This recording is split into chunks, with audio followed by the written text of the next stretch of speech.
Hey, Pauline, wat ligt hier nu toch weer allemaal op de tafel? Jippe, dat zijn fietszadelhoesjes. En Lisa, die gaat meer van de actie af. Vertel. Ja, Paulien. Deze fietszadelhoesjes is een actie van de kindertelefoon, want die hebben een nieuwe website. En ja, om er reclame voor te maken hebben ze fietszadelhoesjes gemaakt. Oh, wat leuk zeg. Ja. En ik heb toch het van gezien. Dicht samen met Koen op onderzoek goed geweest, of niet? Ja, we zijn samen op onderzoek uitgegaan. Dat we zogen zo'n fietszadelhoesjes op een fiets zetten. En we wouden er meer over weten. Dus we waren op onderzoek uitgegaan. Spannend, ben ik benieuwd. Laten we gaan kijken.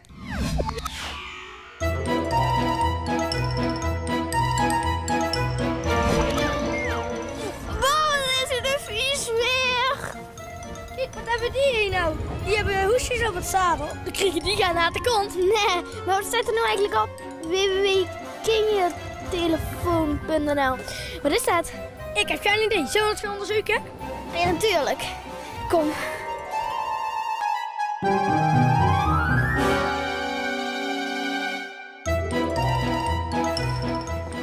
Kijk, daar is het. Kom.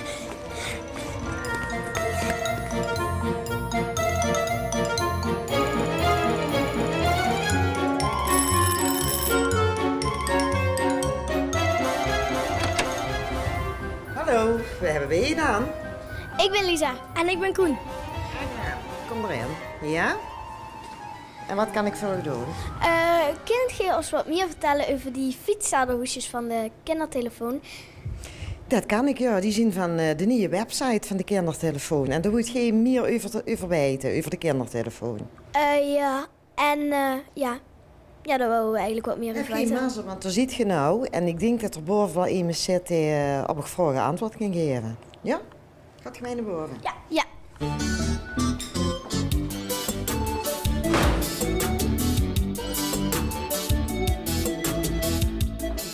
Hier zit de kindertelefoon en er zit Esther, dat heet Deens. Ik zal even kijken of het niet in gesprek is.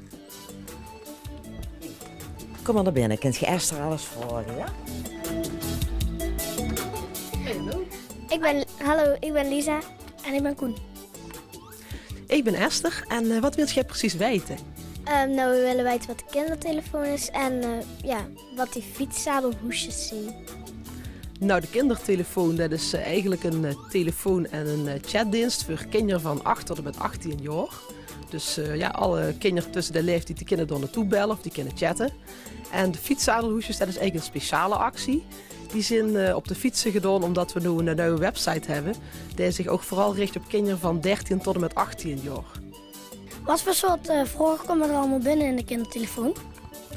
Er komen heel veel soorten vragen binnen bij de kindertelefoon. Bijvoorbeeld over pesten, kinderen die op school gepest werden. Of kinderen die lastig hebben op school, die school heel erg moeilijk vinden. Er komen ook vragen binnen van kinderen die bijvoorbeeld verliefd zijn op immers en die niet precies weten wie dat ze nou verkering kunnen vragen. Of die eraan twijfelen van is de anger ook wel verliefd op mij. Er zijn ook kinderen die bellen bijvoorbeeld als ze het thuis heel erg moeilijk hebben. Als de papa en de mam ruzie hebben bijvoorbeeld. En dan willen ze ook soms wel eens met immers angers kallen als bijvoorbeeld met die papa of mam. En dan kunnen ze dus de kindertelefoon bellen. Een momentje, ik kreeg een telefoontje binnen. Met de kindertelefoon, met Esther. Hallo, met Marike. Ik word gepest. Je wordt gepest, zeg je? Ja. Wat naar. En wie doet dat dan? Nou, het gebeurt op het internet. Oh, via internet. Echt cyberpesten. Ja. Ja, rottig zeg. En hoe lang is dat al gaande? Ongeveer 2 jaar. Al zo lang? Ik heb mijn vriendin er ook al over verteld, maar mijn ouders nog niet. Ik voel me heel verdrietig en ik denk er de hele tijd over en ik weet niet zo goed wat ik ermee moet. Ik voel me heel naar. Ja, ik snap wel dat je je daar heel rottig over voelt. Het is altijd zo laf, hè, dat pesten. Ja. En wat had je zelf al gedaan om het proberen te laten stoppen? Ik had allemaal mailtjes teruggestuurd, maar verder weet ik ook niks. En pesten je dan vooral via MSN? Ja, vooral. Ze hebben ook een eigen anti-Marike site. Ja, weet je wat je dan zou kunnen doen bijvoorbeeld? Is die accounts van die pesters om die te blokkeren. Maar hoe moet dat dan? Kun je bij je instellingen kun je dan kijken naar je vrienden. En dan kun je daar iemand op de zwarte lijst laten zetten, noemen ze dat. En dan kan die jou niet meer op MSN benaderen. Wat fijn. En weet je nou ook hoe je dat blokkeren moet doen? Ik had je nou een keer gezegd, maar het is misschien wel wat lastig om zo te onthouden.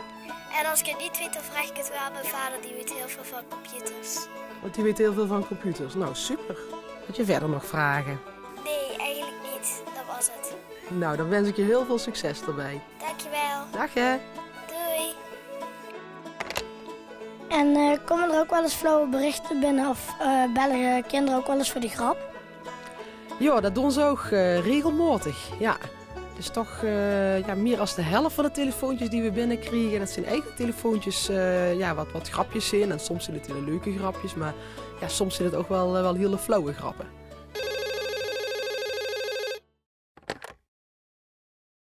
Met de kindertelefoon met Esther. Het is hier met de paashaas. Zeg mevrouw, heb jij ook paaseier? Ik heb de paaseier op. En heb jij ook braadworst?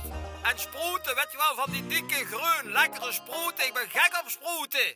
Sproeten? Ja, dat is toch wel een rare vraag. Volgens mij heb ik toch ook al dekker aan de telefoon gehad. Vind ik eigenlijk niet leuk dat ze dan zo vaak de kindertelefoon verbelst. Dan zijn we toch niet voor bedoeld. Ja, ik mocht toch ook wel bellen, wat doet ik wel niet, mevrouw? Ik kreeg een beetje een sproetenkop van dicht na een uur. Oh ja, dan ben ik morgen gewoon weer op nu. Gewoon nu ophangen. Aje nee. Tot morgen. Ik weet nog weer dat waar. Dat wij even van de kindje kon, het is een zo. Nee. Meen ze dat? Ja, dat meen ik. Maar even serieus. Wat heb je nu moeten leren dit werk te moeten doen? Voor het werk bij de kindertelefoon heb ik vooral moeten leren loesteren. De mensen komen ook heel vaak met oplossingen al heel snel. En hier leert ze echt dat ze ook naar de kinderloesters en nog wat ze te vertellen hebben. En het fijne is dat ze dus bij de kindertelefoon zelf kreeg ze ook een cursus aangeboden. Dus dan leert ze eigenlijk al die dingetjes die ze moest weten om hier aan de telefoon te kunnen zitten. En dat is eigenlijk wel super handig. Dus de opleiding dat je helemaal zelf? Ja, dat klopt. Oh, dat wist ik nog niet. Maar Koen, weet je eigenlijk wat het nummer van de kindertelefoon is? Nee, ik weet het niet. Ik wel! 0800 0432. Helemaal goed. Ja, jongens, maar je hebt gezien dat hij best wel druk is. Er komen heel veel telefoontjes binnen. Dus voor het hartstikke gezellig dat je er waart. En dat ik even wat heb kunnen vertellen over de kindertelefoon. Maar nu moet ik toch even weer doorgaan met mijn werk. Ik heb wel nog een klein cadeautje voor u. Een fietszadelhoesje. Dus dat wil je gaan nog geven. Alsjeblieft. Dankjewel. Dankjewel. Hiya.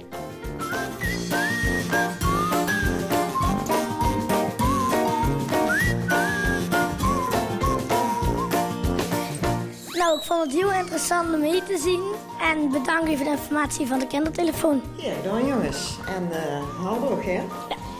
Ik zal dit met zak erop doen, volgens mij regent het. Ja, ik denk het ook. Oké, hiya. Hiya.